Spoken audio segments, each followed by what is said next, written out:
its Apple podcast title, The Enron Collapse, unpacking the rise and fall of Kenneth Lay corporate fraud and business history. Dive deep into the life of Kenneth Lay, the founder and CEO behind the infamous Enron scandal. From his humble beginnings in rural Missouri to architecting the biggest corporate bankruptcy of its time, discover how Lay's actions reshaped corporate governance forever. We explore his excessive political ties, the devastating 2001 Enron crash that wiped out 20,000 jobs, his shocking 2006 trial, and the controversial legal loophole that erased his conviction after his sudden death. Perfect for history buffs and business learners, this deep dive explains the mechanics of white-collar crime, the dark side of deregulation, and the complicated legacy of America's third-worst CEO. Keywords: Kenneth Lay, Enron scandal, corporate fraud, bankruptcy, CEO, white-collar crime, business history, corporate reform, deregulation. I want you to just picture this for a second. Imagine personally cashing out about $220 million in your company's stock. Right. Over the course of just 3 years. And then picture standing trial a few years later for one of the largest corporate frauds in history, looking a federal judge right in the eye and claiming your net worth is actually negative $250,000. It's a staggering paradox. I mean, that kind of psychological disconnect is exactly what makes Kenneth Lay such a fascinating figure to study. Welcome to today's Deep Dive. We're looking at a pretty comprehensive biographical dossier today on Lay, the founder, CEO, and chairman of Enron. And our mission here is really to unpack how a guy who started out with absolutely nothing managed to build this colossal energy empire. Only to preside over a catastrophic collapse. Exactly. A collapse that shattered tens of thousands of lives and, honestly, forced fundamental changes in American corporate reform. So we're going to trace his timeline to figure out the how and the why of his rise to power, alongside those really devastating real-world consequences of his fall. Because to understand how Enron happened, you have to dissect the architect behind it. You do. And the thing is, Lay wasn't born into corporate royalty. He wasn't groomed for the boardroom. Not at all. He was born in 1942 in a tiny rural town, Tyrone, Missouri. His dad was a Baptist preacher. And they struggled, right? Yeah. The family fell into deep poverty after their general store failed. They eventually had to relocate to Columbia, Missouri. But from those incredibly humble beginnings, Lay built this formidable academic foundation. He went to the University of Missouri. He did. He got both a BA and a master's in economics there. And then he went on to earn a PhD in economics from the University of Houston in 1970. Which is just, look at the sheer drive that takes. Going from a bankrupt family store in rural Missouri to securing a PhD in economics in the 70s. It's the classic American dream narrative. Right, which just makes the eventual downfall that much more tragic. And his early career reflects that same relentless ambition. He goes to officer candidate school for the Navy, rises to the rank of lieutenant, and gets assigned directly to the Pentagon. Yeah, as a financial analyst. Analyzing massive, convoluted military budgets. And all these early roles perfectly prepared him for the complex financial engineering he'd oversee at Enron. After his degrees, he works as an economist for Humboldt Oil. Then he's at the Pentagon.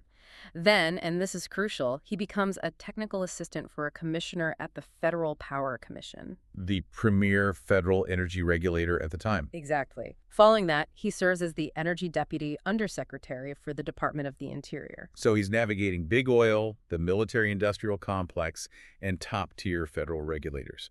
And this is before he even reaches the peak of his career in the private sector. Right. So Lay possessed this really profound insider understanding of macroeconomics and government regulatory mechanics. He knew how the legislative rules were written. He knew how energy was physically produced. And he knew how massive bureaucratic institutions moved capital around.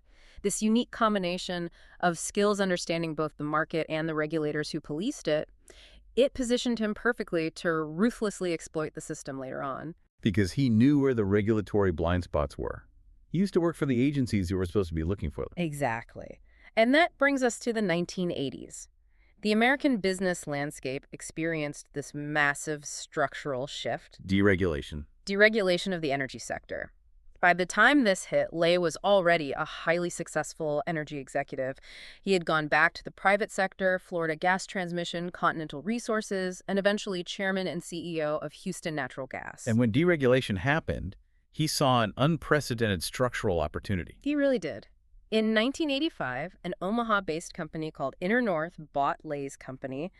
They merged, rebranded as Enron, and Lay emerged as an absolute titan of industry. He was everywhere, sitting on the board of directors for Eli Lilly for 8 years.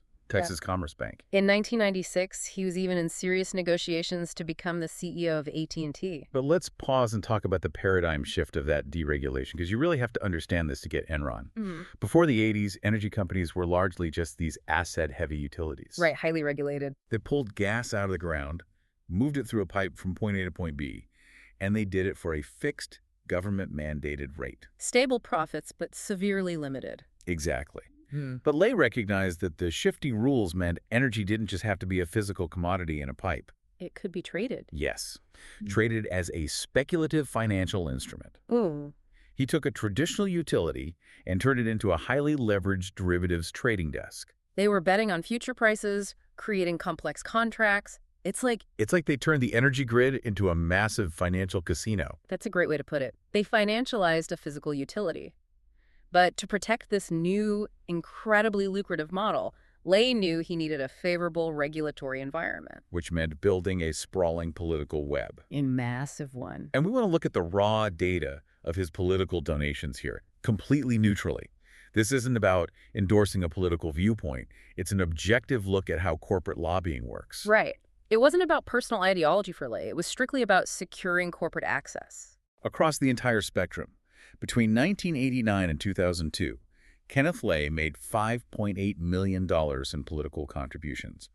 73% went to Republicans and 27% went to Democrats. He gave hundreds of thousands specifically to the Republican Party between 1999 and 2001, but his influence went way beyond just writing checks. He built deep personal relationships.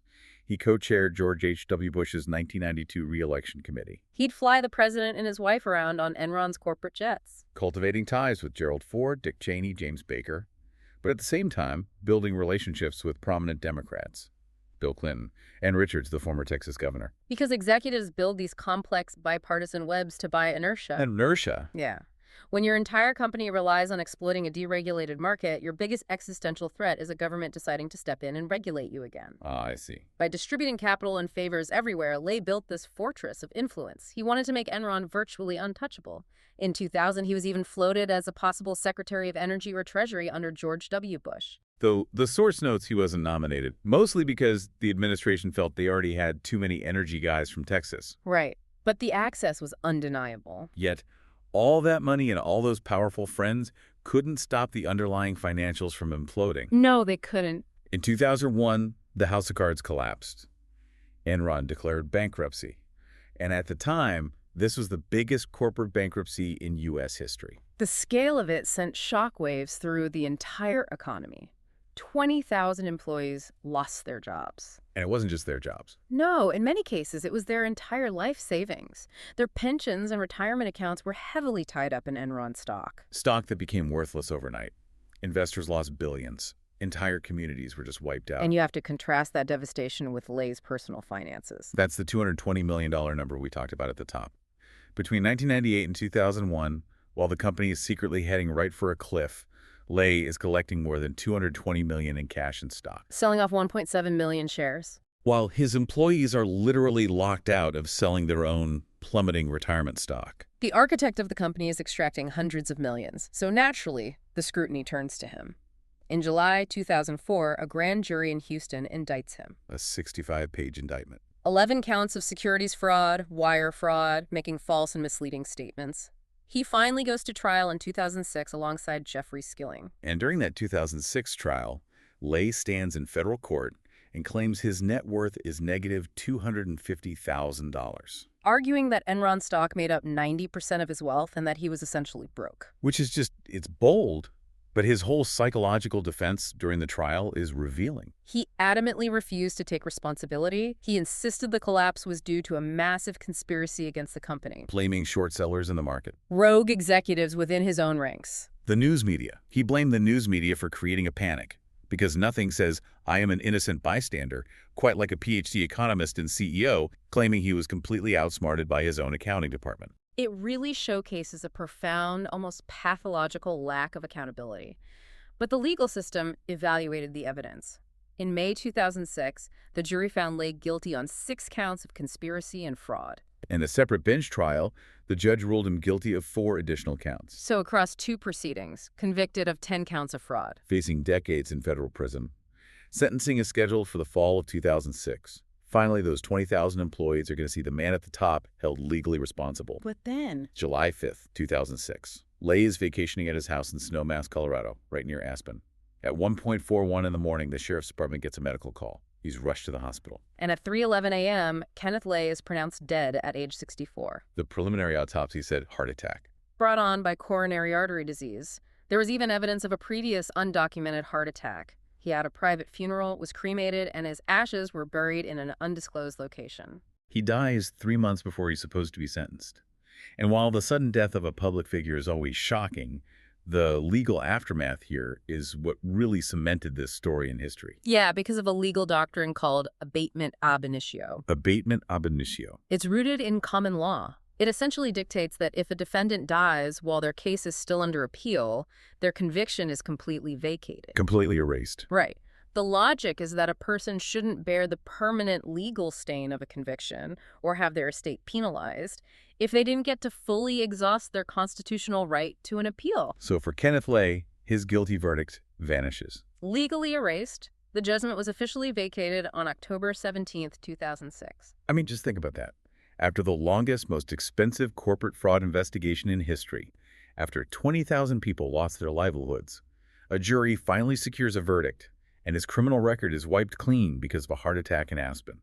The government fought it, obviously. They vigorously opposed the motions to vacate, but the judge followed the established precedent. The DOJ even had to issue a public statement, didn't they? They did, reaffirming their commitment to pursuing legal remedies for the victims, primarily because the foundational criminal conviction they had just spent years building vanished into thin air.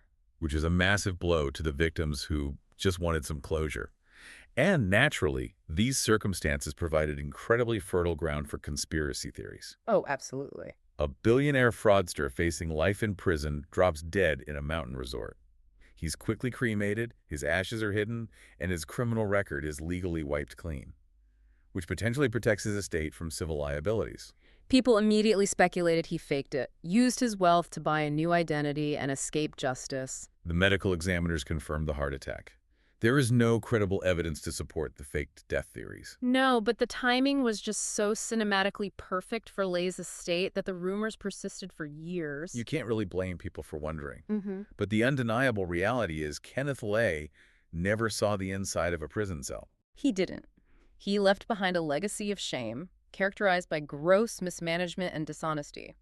In 2009, Portfolio.com actually ranked him as the 3rd worst American CEO of all time. But his legacy is also the reform he unintentionally caused. The Enron scandal was so profound, the betrayal of public trust was so absolute that it acted as the primary catalyst for fundamental corporate reform in the U.S. It completely reshaped the standards of leadership and accountability. Modern corporate compliance, independent auditing standards, laws that hold executives personally accountable for the financial statements they sign. That is all a direct ripple effect of Kenneth Lay. The massive regulatory frameworks that companies have to navigate today to prove their accounting is legitimate. They were built directly over the crater that Enron left behind. It really shows how a single corporate culture, driven by a CEO's mastery of systemic loopholes, can force an entire nation to rewrite its economic laws. It's a huge legacy. It is. But before we wrap up, I want to leave you with one final kind of chilling detail from the source material. It's buried in the timeline of the 2000 Republican Party presidential primaries. Yeah, this part is fascinating. Kenneth Lay actually encouraged Senator John Ashcroft to run for president, but not because he wanted Ashcroft in the Oval Office. No. He did it specifically to ensure Ashcroft would act as a spoiler candidate.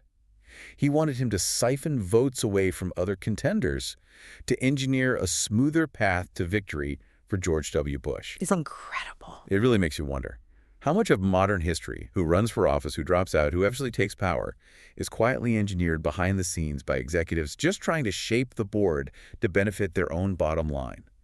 Keep questioning the information around you.